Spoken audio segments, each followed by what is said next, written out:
En aquel tiempo disputaban los judíos entre sí: ¿cómo puede éste darnos a comer su carne? Entonces Jesús les dijo: en verdad os digo, si no coméis la carne del Hijo del Hombre y no bebéis su sangre, no tenéis vida en vosotros.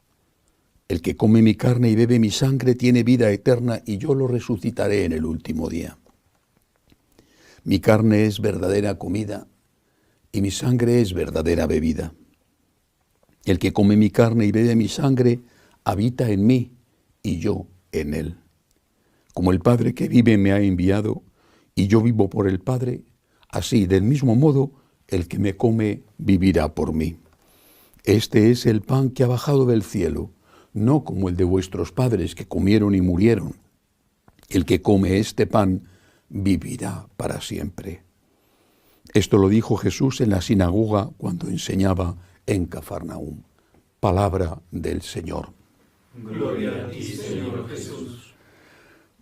Una regla básica para entender, interpretar las Escrituras es siempre leer el texto en el contexto y luego ese texto relacionarlo con otros, sobre todo son del Nuevo Testamento, aunque también del Antiguo Testamento.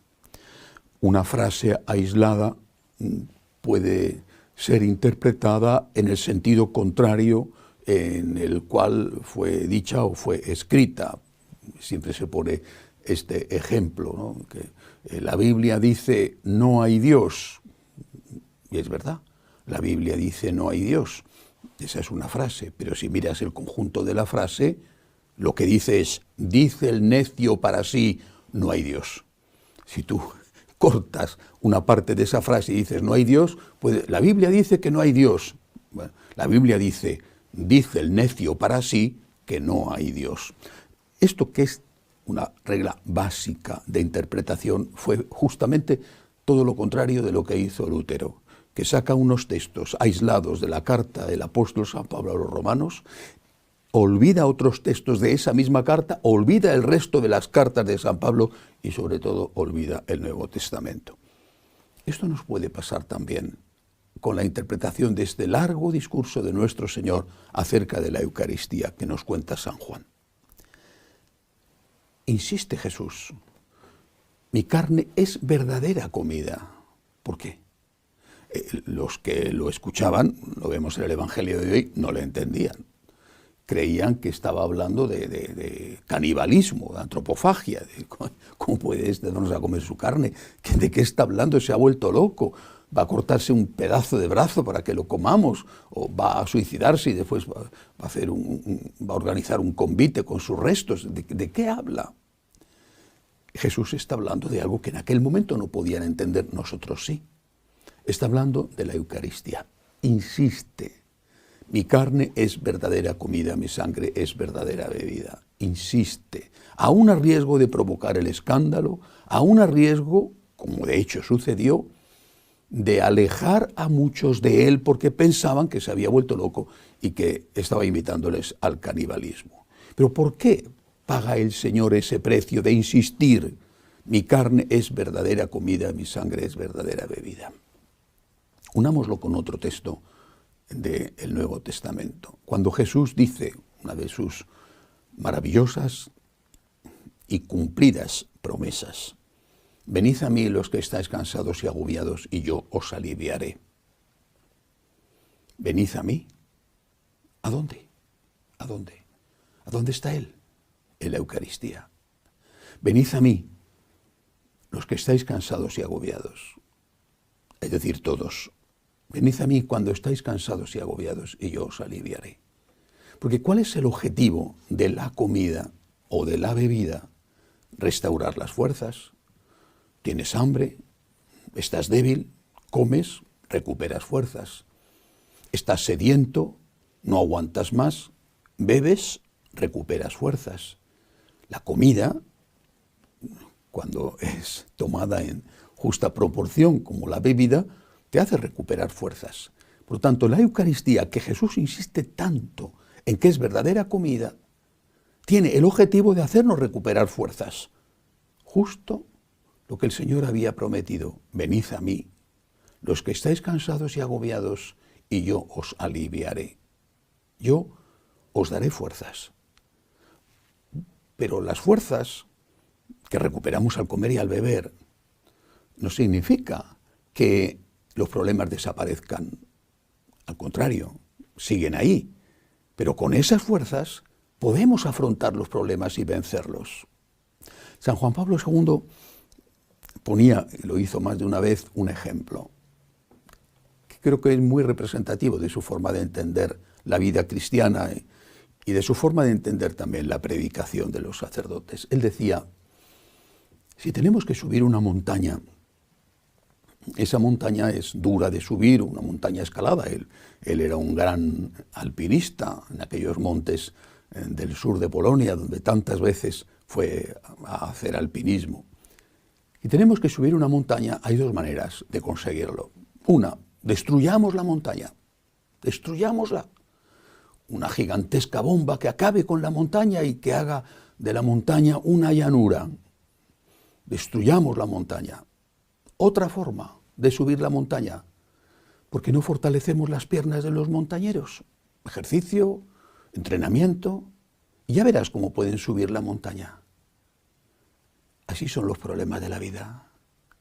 Hay una pedagogía, y yo creo que es una palabra no adecuada, pero bueno, hay una pedagogía que consiste en decirte, esto no es pecado, puedes hacerlo, no pasa nada.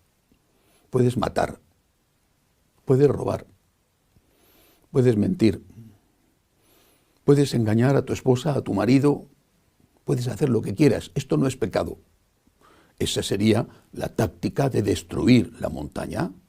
Destruye la montaña, no hagas esfuerzos, no los hagas. ¿Por qué tienes que hacer esfuerzos? Haz lo que te pide el cuerpo, si nada es pecado. Destruye la montaña, mira que es difícil cumplir los mandamientos, destruye la montaña. Dile a todo el mundo, eso sí, díselo en nombre del amor, en nombre de la misericordia. Dile a todo el mundo que haga lo que quiera, destruye la montaña. Y hay otra forma, aquella que decía San Juan Pablo II, fortalece las piernas del escalador. Fortalece las rodillas vacilantes y ya verás cómo poco a poco logra subir la montaña, paso a paso. Quizá tendrá algún retroceso, quizá durante la subida se pegue algún golpe con las piedras o se rasguñe las manos agarrándose a las piedras, es posible, pero habrá subido la montaña y será fuerte. Bueno, pues lo que tenemos que hacer es subir la montaña, afrontar los problemas de la vida. Y para eso necesitamos alimento, es decir, necesitamos la Eucaristía. Venid a mí los que estáis cansados y agobiados y yo os aliviaré. Pero cargad con mi yugo. Cargad con mi yugo. No dice, y yo os aliviaré y os quitaré el yugo. Pondré una bomba en la montaña y ya no habrá montaña. Diré que nada es pecado. No dice eso. Yo os aliviaré porque la vamos a subir la montaña entre los dos, vosotros y yo. Yo seré vuestro alimento. Yo os daré la fuerza, pero para subir la montaña. No para rendirte.